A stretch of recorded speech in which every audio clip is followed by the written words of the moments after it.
I woke up before the sun that day, as I often do now, that the years have slowed me down.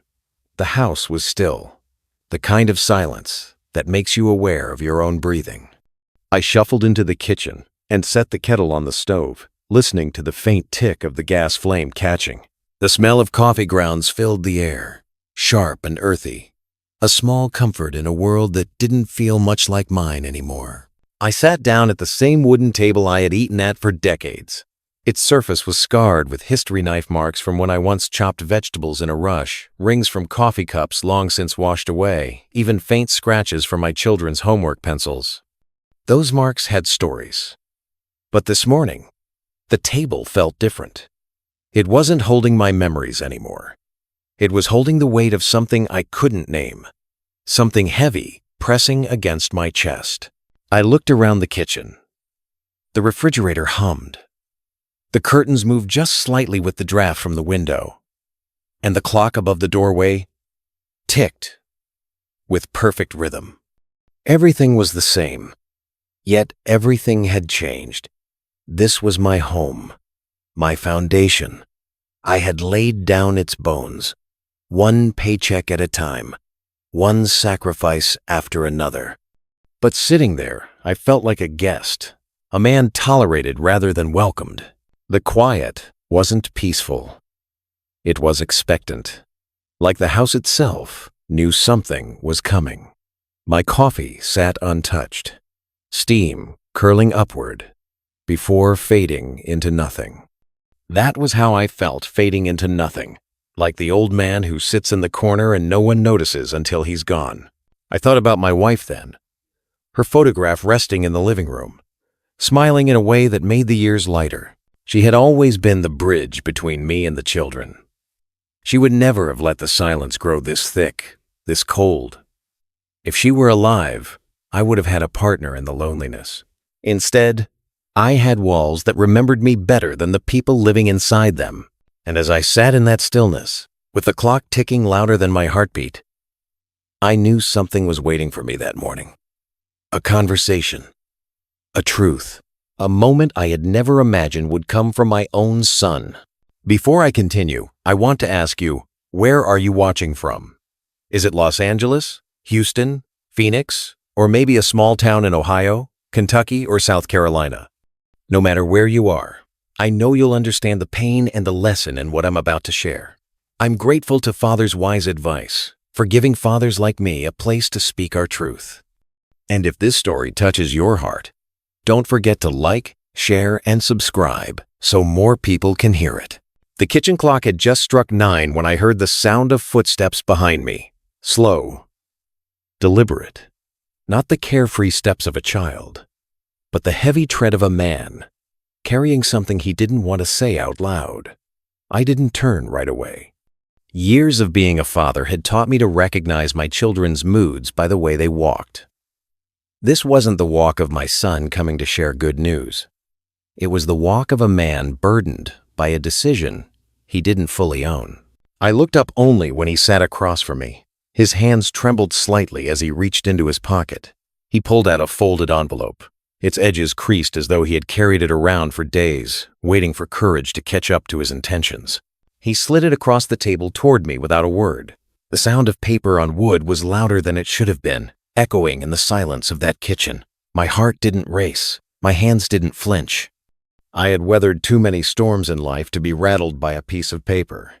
But in that moment, I knew before I even opened it that whatever was inside would change everything. I picked it up slowly, not because I was afraid, but because I wanted to give my son one last chance. One chance to stop me, to say, "Dad, forget it. This isn't right." But no words came. His eyes stayed fixed on the table, avoiding mine, as if he were ashamed of what he was about to make me read. I unfolded the letter, the crispness of the paper sharp against my fingertips. The black print stared back at me, bold and cold. Eviction notice. For a second, the words didn't register. How could they? A father doesn't expect to be cast out by the very child he raised. The room felt heavier, not because of fear, but because of the memory that came rushing in the day I signed the deed to this house, standing proud with my wife at my side, our children tugging at our sleeves. Too young to know what sacrifice really meant. I remembered thinking, this house will always be theirs, a place of safety, a place of belonging. And here I was, holding a piece of paper that told me I no longer belonged. My son still wouldn't meet my eyes. His silence spoke volumes. It told me he had chosen his wife's comfort over his father's dignity. It told me he had forgotten every baseball game I drove him to, every night I stayed up late helping him with homework, every meal I skipped so there'd be enough for him to eat. The envelope was light in my hand, but the weight of betrayal was heavy on my chest. I laid it flat on the table, staring not at the words, but at the son I thought I knew. And in that moment, I realized sometimes the hardest blow doesn't come from an enemy. It comes from your own blood. She appeared in the doorway just as I set the paper back down. Not a word left her lips, but her presence filled the room like smoke. She leaned against the frame, arms crossed tightly, chin lifted just enough to show she felt the balance of power had shifted. She didn't need to speak. Her eyes spoke for her. They were sharp, watchful, and unflinching, like a hawk circling prey. There was no pity in them, no hesitation, not even the faint courtesy of pretending this was difficult for her. Instead, what I saw was relief, pure and unguarded, the kind of relief a person feels when a long-plotted plan finally clicks into place.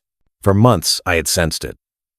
The way conversations hushed when I entered the room, the forced politeness in her tone, the way she sighed whenever I lingered too long at the dinner table.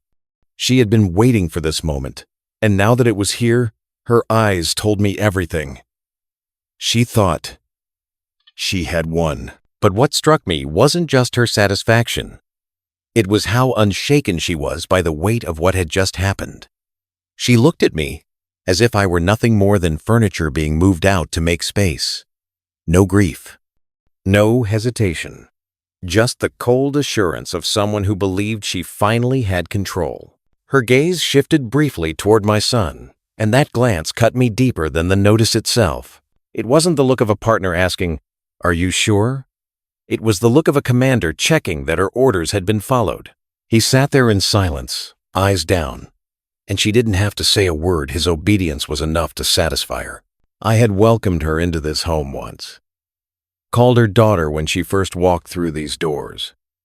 I gave her a place at this table, a seat in this family, a share in everything my wife and I built.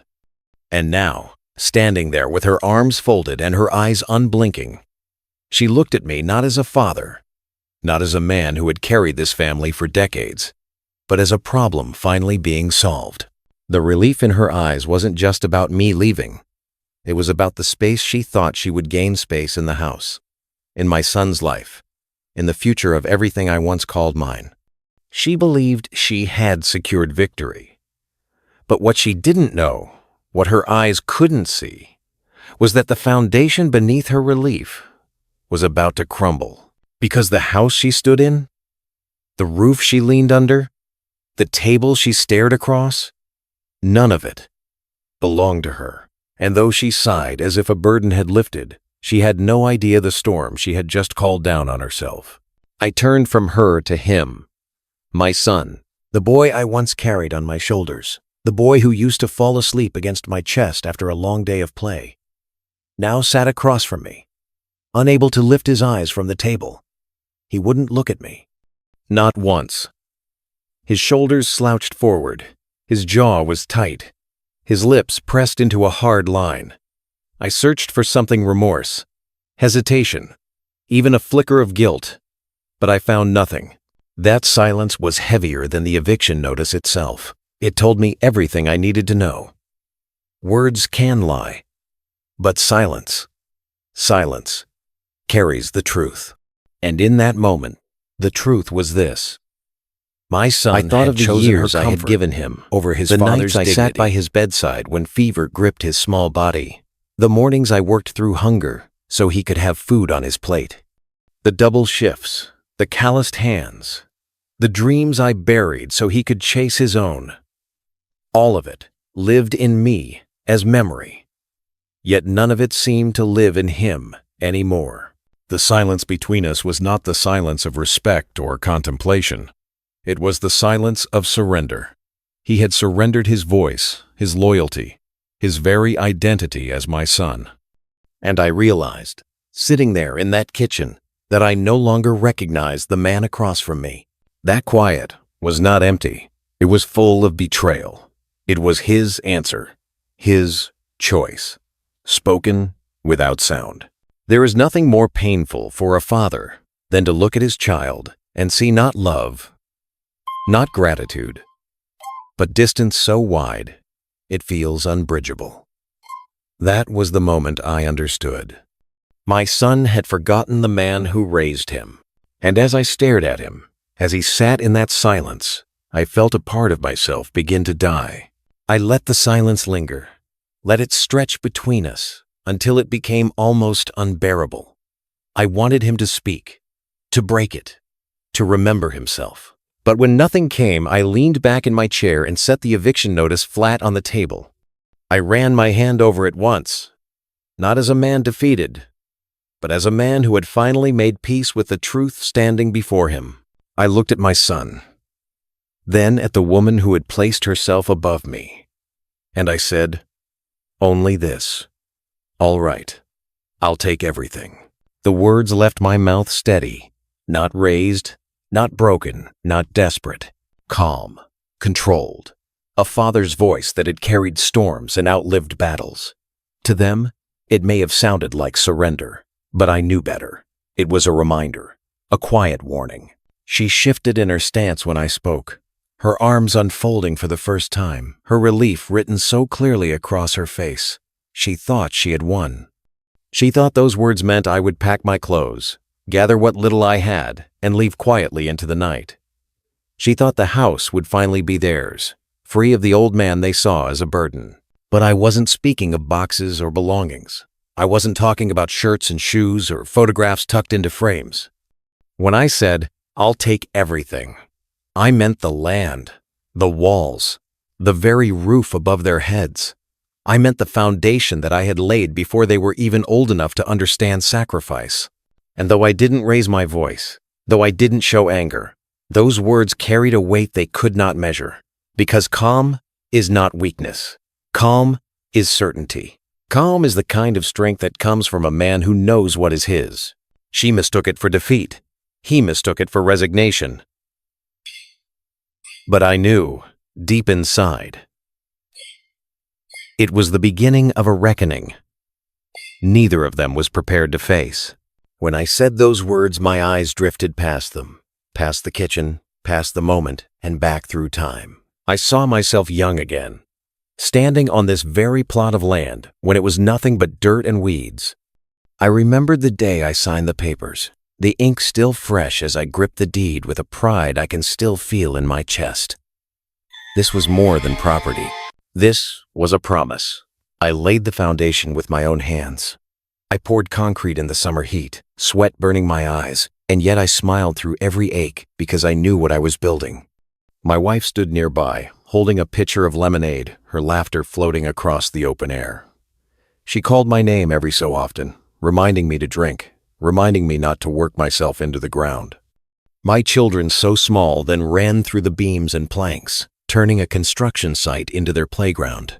This house was not built with money alone. It was built with sacrifice. Every brick was paid for by hours of my life that I will never get back.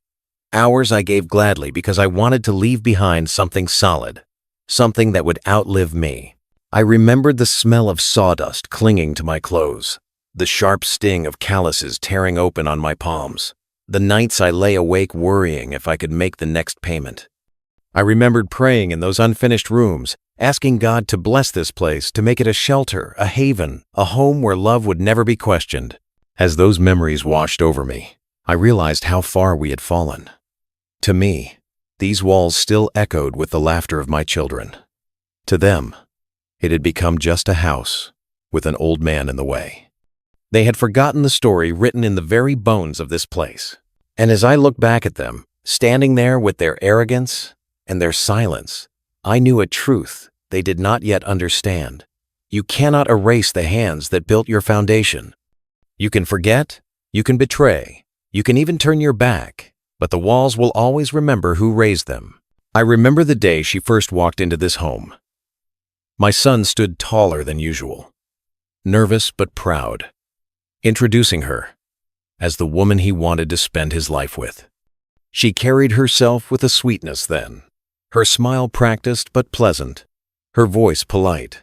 I welcomed her without hesitation. I opened my doors to her as if she were already my own. I gave her a seat at this table, a room in this house, a place in this family. I told my wife that night, "She will be our daughter now." And my wife, God bless her, believed in that promise even more than I did.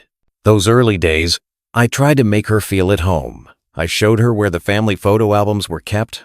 I told her the stories etched into every corner of these walls, the nail in the hallway where my son hung his first baseball cap, the mark on the door frame where we measured his height every birthday. I wanted her to see that this wasn't just a house. It was a living record of love, sacrifice, and history. But I watched her eyes, even then. They didn't soften at the stories. They didn't linger on the memories. She smiled politely, but her gaze always drifted elsewhere. Not to what had been given, but to what could be taken. Still, I ignored it. I told myself she was young, that in time she would grow to understand what this place meant. I told myself love would bind us together, that gratitude would take root where doubt flickered. I believed it, because I wanted to, because that's what fathers do. We give, and we hope it's enough. But standing in that kitchen years later, with her arms folded and her eyes cold, I realized what I had refused to see back then. From the very beginning, she had never wanted to be part of this home. She wanted to own it, to bend it to her will. And she saw me not as a father to honor, but as an obstacle to remove. The day she moved in, I thought I was gaining a daughter. As I sat there with the eviction notice flat on the table, my eyes drifted past them both and settled on the mantel in the living room. There she was, my wife, frozen forever in that photograph. Her smile warm, her eyes gentle. The kind of woman who could soften storms with nothing more than her presence. I used to look at that picture with comfort, but that morning, it struck me like a wound. I imagined what she would say if she could see what was happening in this house, the very house we built together. She would never have believed it. Not from our son. Not from the boy she rocked to sleep. The boy she prayed over when he left for school. The boy she defended when life was unkind. She would have shielded him, always, but never at the cost of dishonoring his father. That photograph became more than a picture in that moment. It was a witness, a silent reminder of all that had been sacrificed to make this house a home. She had stood by me through every brick, every bill, every late night when we wondered if we'd make it. And if she had been alive to see this day, her heart would have broken clean in two. I thought of her hands, always busy, always giving, always holding the family together. She was the bridge that kept love flowing between father and son. And without her, the bridge had crumbled. What sat across from me now was the result of her absence.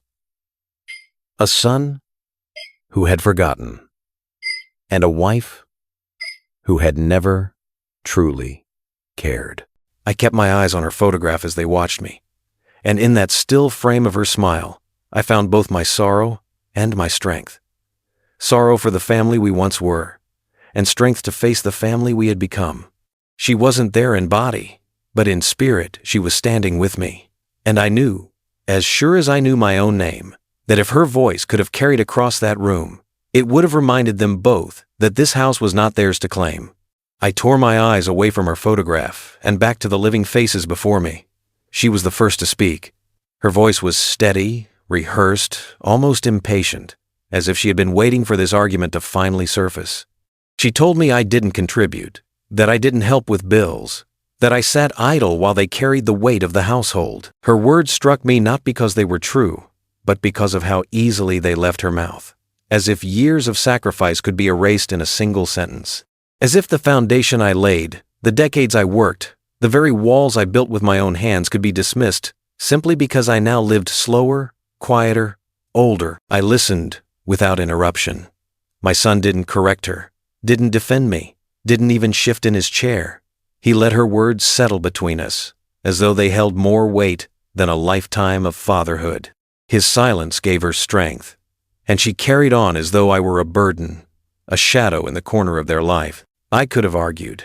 I could have reminded them both of the long hours I worked to keep a roof over their heads. I could have pointed to the very bricks that bore my sweat, to the floor beneath their feet that was paid for with my back and my time. But I didn't, because a father's worth should not need defending in his own home. I let her words hang in the air, but inside, I felt something shift.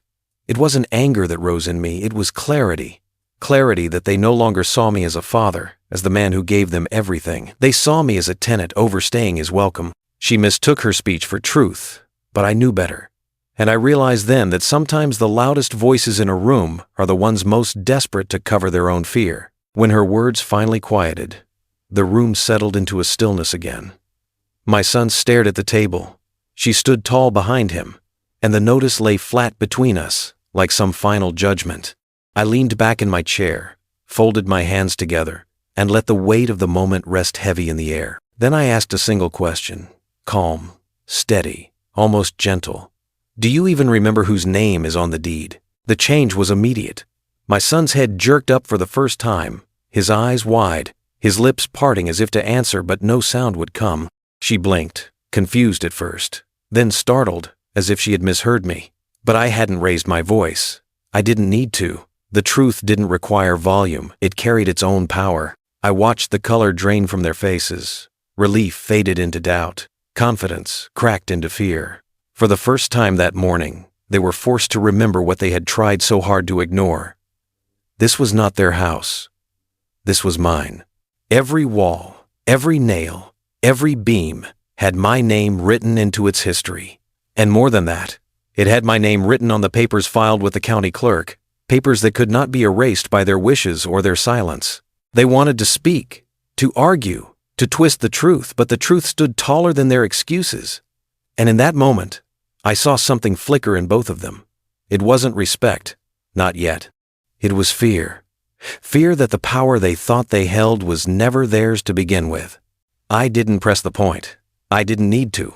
A man doesn't need to shout when the ground beneath the other's feet is already shifting. And as I sat there, watching them wrestle with the weight of that revelation, I realized the tide had begun to turn, not with anger, not with force, but with the undeniable strength of memory and ownership. I let the silence stretch, not as a weapon but as a mirror, so they could hear the weight of what I had just said without me needing to say it again.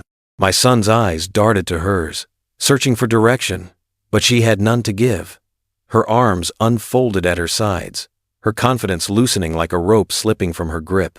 Slowly, I rose from my chair. My knees may have been stiff with age, but my steps were steady. I placed my hand on the notice, slid it back across the table toward them, and said quietly, "All right, I'll leave. But when I do, I'll take everything." She straightened suddenly, her lips parting in a gasp that betrayed the fear she had tried so hard to mask.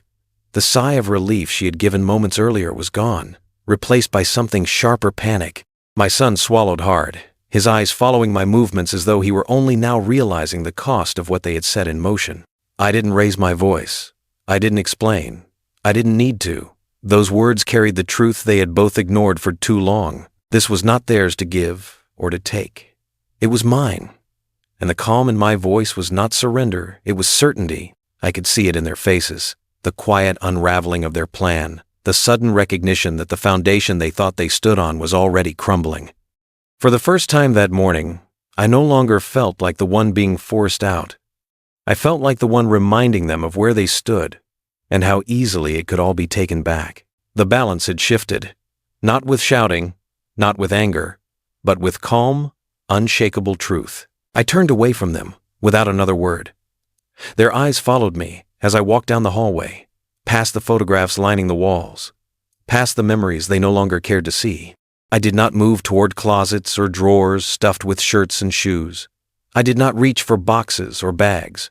Those were things replaceable and unimportant. Instead, I walked straight to the cabinet where I kept the only paper that mattered, the deed.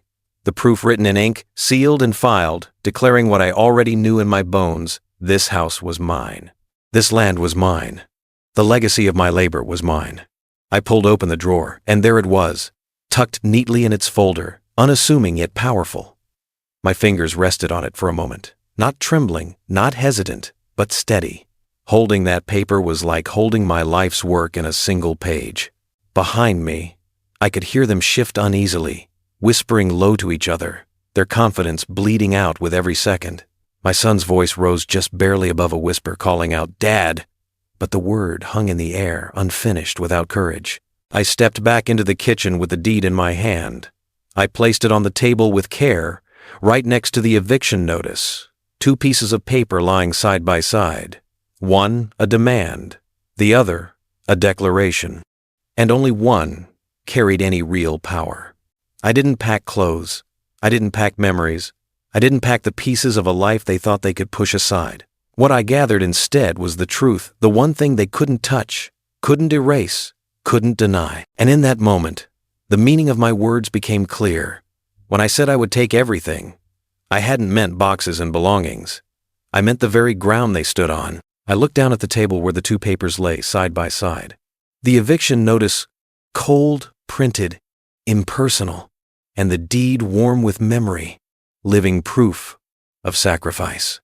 I rested my hand on the deed, not with force, but with the quiet confidence of a man who no longer needed to argue.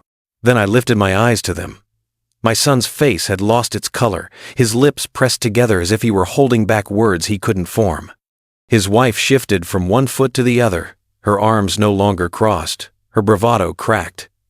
They both knew, though they hadn't spoken it aloud, that the ground beneath their plan had just given way. I raised the deed slightly, letting the morning light catch its seal, and I said, not loudly, but with a weight that filled the room, "This house was mine before you were born, and it is mine still today. You forgot who built your foundation." The words were not anger, but they landed heavier than a shout. I saw it in their eyes, the sudden, uneasy realization that the story they had written in their minds was not the truth. The power they thought they held was a shadow. The authority they believed they carried was nothing more than borrowed ground. For the first time that morning, neither of them moved. Neither of them spoke. The silence was different now. It wasn't my silence anymore. It was theirs, awkward, restless, uncertain. And I understood something in that moment. They had not expected me to stand firm. They had not expected calm to be stronger than rage. They thought an old man would break. But instead, they found a father who remembered exactly who he was and what he still owned. That was the turning point.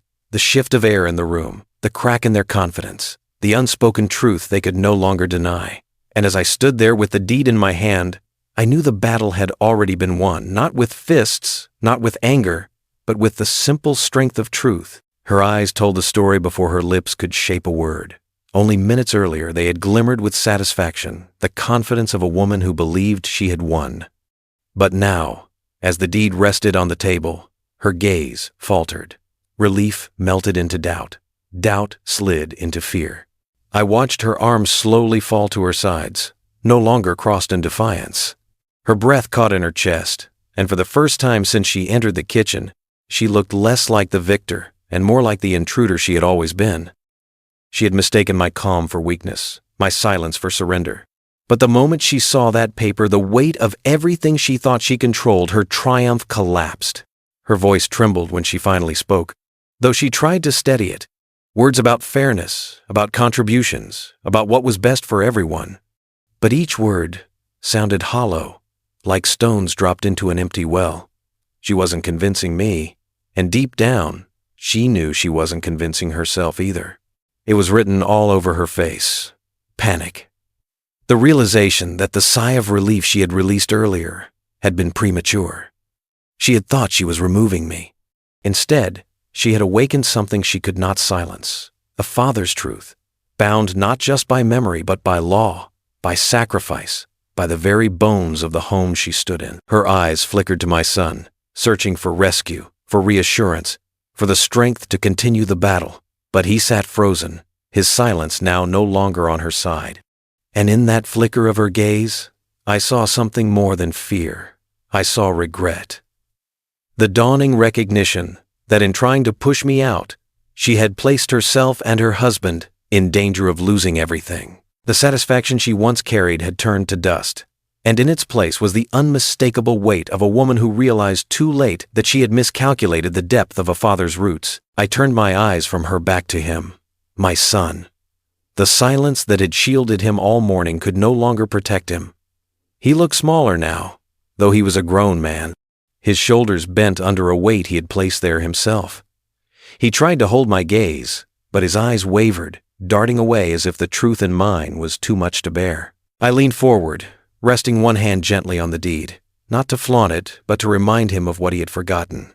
My voice came steady, low, but each word cut deeper than anger ever could. A man who forgets where he comes from, forgets himself.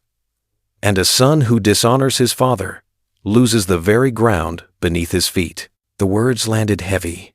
He flinched, not outwardly, but in the way a man flinches on the inside when he hears something that will not leave him. His lips parted as though he wanted to speak, to defend himself, to apologize, but no sound came. Only silence, the same silence that had betrayed me before, but now it betrayed him, too. I thought of all the lessons I had tried to teach him as a boy. That hard work matters, that respect lasts longer than pride, that a man stands taller when he carries gratitude in his heart. And yet here he was, seated before me, having forgotten it all. So I gave him the only lesson I had left, the one carved from disappointment, the one heavy with truth. He lowered his head then, his chin trembling ever so slightly, and for the first time since that morning began, I saw the crack in his armor. The recognition that choices have consequences, that betrayal has a price. I did not raise my voice. I did not need to. Fathers do not need thunder when the truth itself is enough. And in that kitchen, with the weight of silence pressing down on all three of us, I knew the lesson had struck where it needed to, deep into his soul, in a place that would echo long after I was gone. I pushed the chair back slowly, the wooden legs scraping against the floor with a sound that seemed to stretch across the room. Neither of them moved. My son kept his head low, and she stood stiff by the doorway, her earlier confidence now a memory she could not recover. I picked up the deed and held it at my side, not as a weapon, not as a trophy, but as the truth I carried with me. I did not need boxes. I did not need to gather the small things they thought defined my place. I already had everything that mattered: my dignity, my resolve, my unshakable memory of who built this home. I walked down the hallway, past the photographs still hanging on the walls, past the marks on the doorframe where my son once stood tall on tiptoes to measure his growth. Those memories followed me like faithful shadows. They reminded me that what they tried to take could never be stolen because it lived in me. At the front door, I paused. I let my hand rest on the frame for a moment. The same frame I had painted years ago.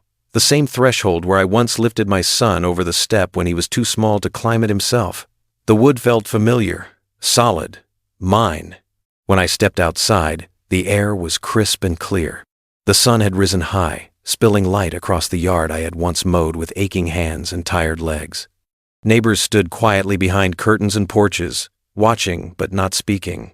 They saw me not as a man cast out, but as a man carrying himself with the weight of truth. I did not leave in shame. I did not leave defeated. I left, knowing I had taken everything with me, not just the deed, but the knowledge that no one could erase the years, the sacrifices, the legacy written into every brick of that home. And as I closed the gate behind me, I carried not loss, but dignity. Because when a father walks away with his truth intact, he leaves with more than walls. He leaves with everything that truly matters. I turned once more before the gate closed behind me. My son stood in the doorway, his wife hovering just behind him. Neither of them spoke. Neither of them dared. They only watched, silent in the shadow of what they had done. I looked at him, my boy, who had grown into a man, yet forgotten the roots that held him upright, and I spoke the words that would stay with him long after my footsteps faded from that yard. You can replace furniture. You can replace walls. You can even replace the roof above your head. but you cannot replace a father. And one day, you will regret the day you tried." His eyes met mine then, and I saw the sting of truth sinking deep into a place no silence could hide. He would remember those words, not tomorrow, not next week, but someday. When the weight of his choices came back to him, he would remember. I turned and walked on, the deed still firm in my hand, but it was not the paper that gave me strength. It was the knowledge that dignity cannot be stripped away, not by betrayal, not by silence, not even by blood turned against you. And as I stepped into the wider world, I thought of every father who has given everything, only to find himself forgotten. I thought of every man who has sacrificed quietly, hoping love would be enough, only to be cast aside. And I realized that though this was my story, it was not mine alone. It was the story of fathers across this country, men in Dallas and Detroit, New York and Phoenix, Atlanta and small towns scattered across Ohio, Kentucky, South Carolina, men whose voices deserve to be heard. So hear this. A father's worth is not measured by what is taken from him, but by what he leaves behind. And no eviction, no betrayal, no silence can ever erase that truth. That morning, I did not lose a home. They lost something far greater, a father's respect. And once that is gone, no walls and no roof can ever bring it back.